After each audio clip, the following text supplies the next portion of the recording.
Start a new hobby or even a new career by learning a new skill with SKILLSHARE. Click the link in the description to get your first 2 months of learning for free. Jordan's messages.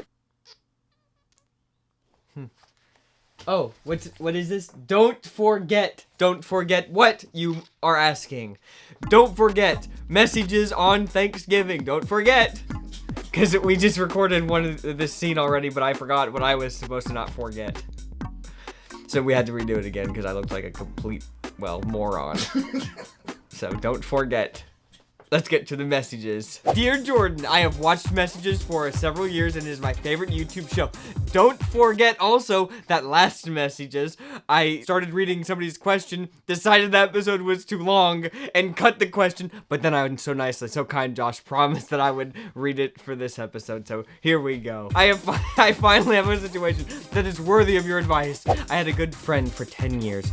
She was like an older sister to me. When I got married 2 years ago, she was a big help planning it and helping the day go smoothly. Incredible. Afterwards, however, she started to distance herself.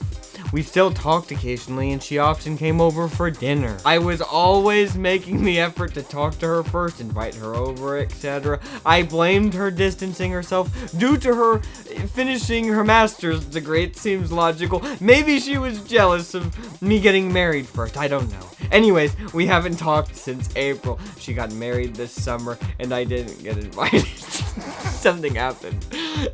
I feel bad for not being involved in her wedding since she was, she was such a big couple months. We have not talked in almost 6 months. Do you think I should message her or just accept that our friendship has run its course? Sincerely, Ghosted.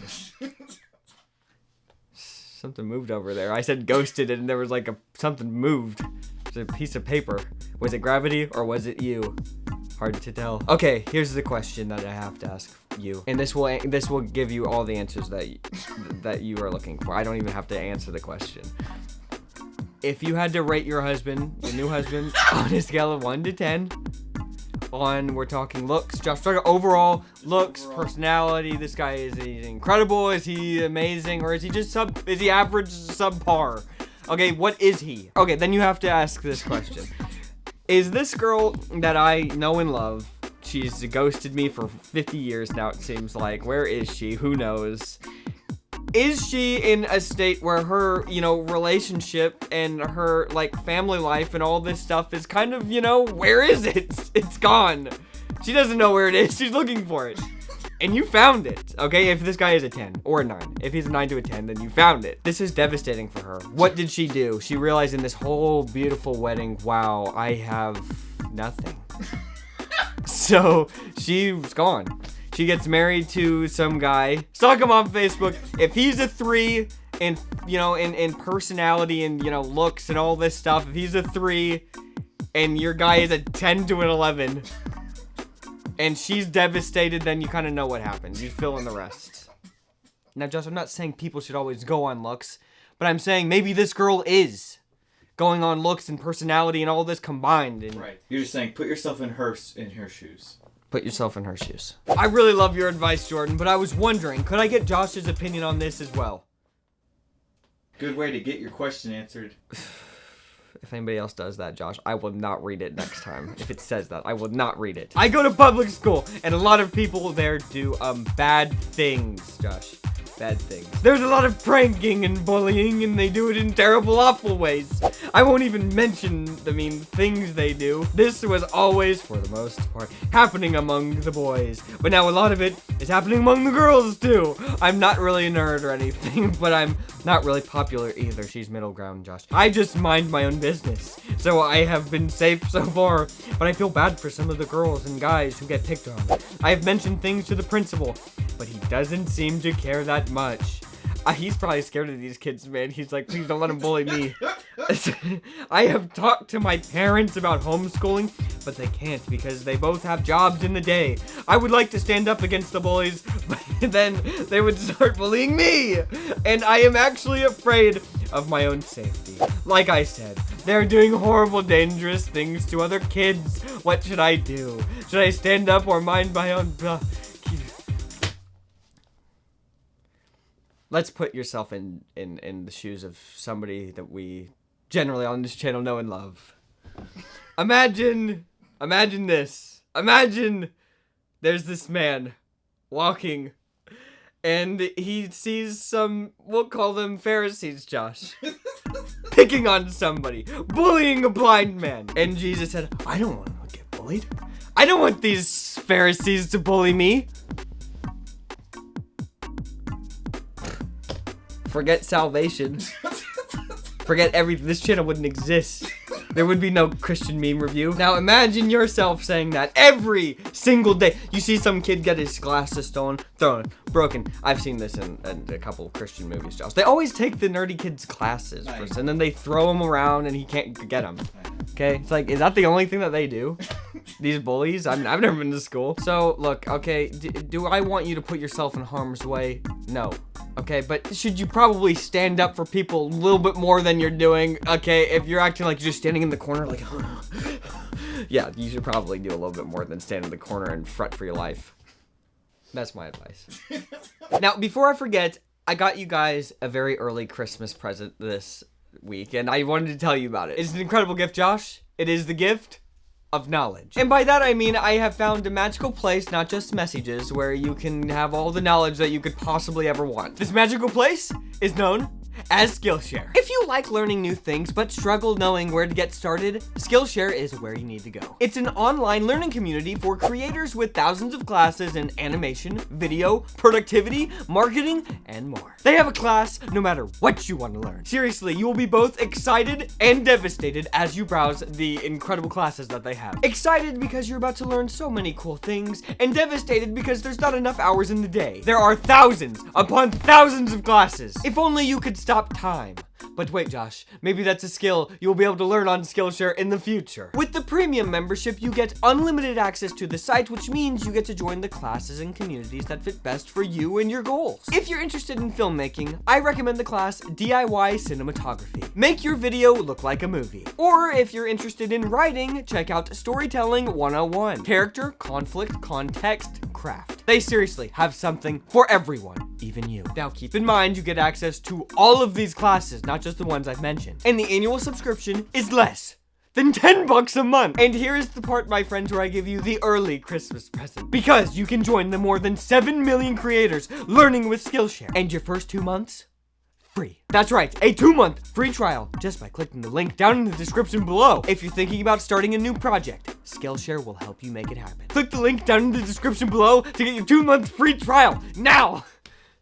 Let's get back to the messages. There is this guy who is a father and has daughters who are going to the same school as me, who is being creepy. I feel uncomfortable when he is around, and I feel like he is always staring at me. He also goes out of his way to say hi to me and to have some kind of interaction with me. Other girls have told me that he has been doing some other suspicious things, activities, Josh, to them. Nothing like bad, but odd. And are creeped out as well. I want to tell my mom and dad, but my parents are great friends with him and his wife. See, this is where the message got interesting. He goes to the same seminary that my dad works at. I need help. I've never had this happen to me before, and honestly, I'm worried. Look, I say that it's where the message got interesting because I was just going to say get away from these people. But the thing is, you can't get away from these people because this guy is all palsy-wowsy going on fly fishing trips with your dad. Your mom and her are like doing whatever they like to do. And you're in the back, and this creepy... I've been saying it, I've been bleeping it. I sometimes don't bleep it. But we all know what he is. He's just winking at you, staring at you, trying to touch your waist, trying to side hug you. And he goes to seminary school, Josh, wouldn't he? Okay. Look, all right. This is the messiest. How have you not told your dad or your mom? If they don't listen to you, what do you have? That's what I'm scared about, Josh. What does she have if they don't listen to you? If they don't, look, I'm just gonna be honest with you. If your parents don't listen to you when you tell them this incredibly dire situation, all this creepy stuff this man is doing, then you're just gonna have to fend for yourself and stay away from this guy as much as physically possible. Other than that, I don't know what else to say. She probably hasn't told them because she's worried that that's what they'll be like, oh, it's fine. Okay, look. Oh, it's fine. Okay, if your parents say, oh, it's fine, when you tell them this incredibly horrible thing that's going on, you need to videotape this, dude. Alright, somehow. Is that legal, Josh? If it is, do it. If not, don't do it. And don't say we told you to. And don't say that we said anything about it. But if this guy is doing some weird stuff, you need to somehow get it documentation, okay? However that is. And then show it to your parents and then let them do whatever they want to do, so. Jordan, you're ornery today on messages. What does that mean? Ornery? Ornery. You never heard that word? I've heard it. I just can't remember what it is. That's one of those words I stay away from because it sounds bad, even if it's good. Is it good? Is it bad? Ornery? It just means like you're cranky. Oh, cranky. It's dark outside. I'm cold. Yeah, are you cold? No, I'm not cold. I'm actually warm. It's hot in here. It's hot.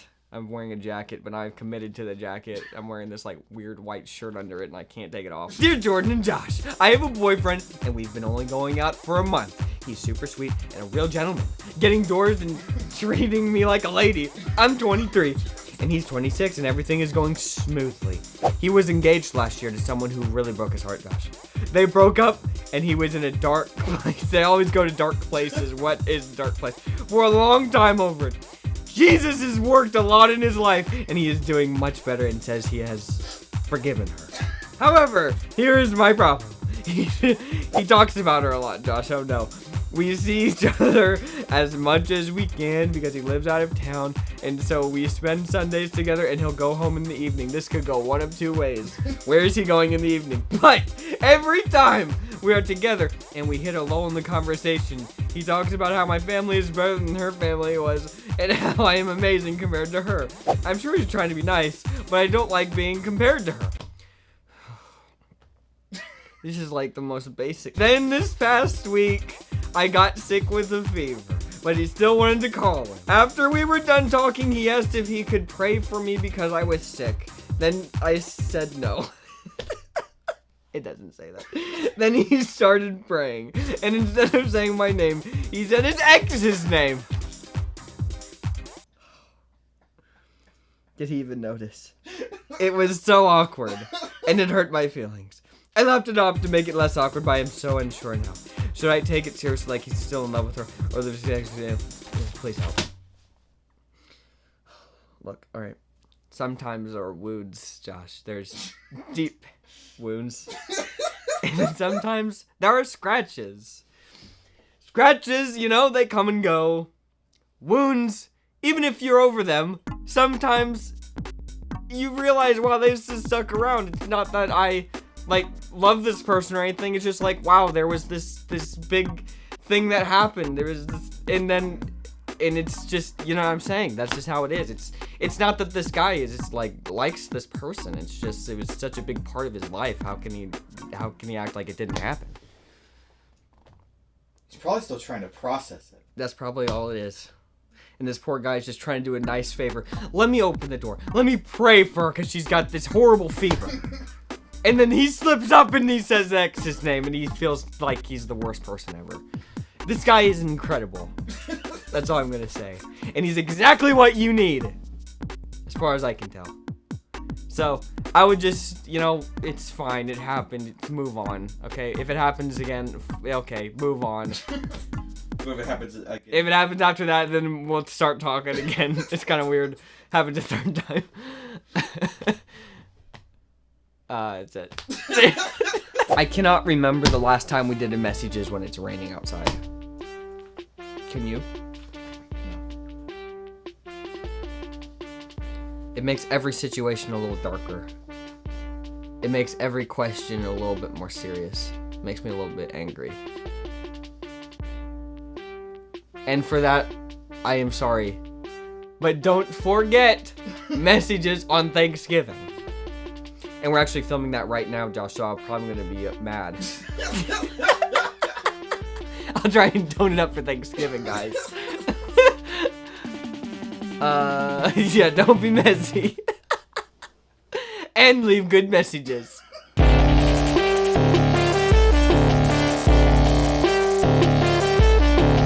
Hi. My friends are really nice. All they talk about is Tom Holland. Who is it? Who the heck is this? It's the guy who plays Spider-Man. Oh. I wanted to include that because I knew you were gonna know who it was.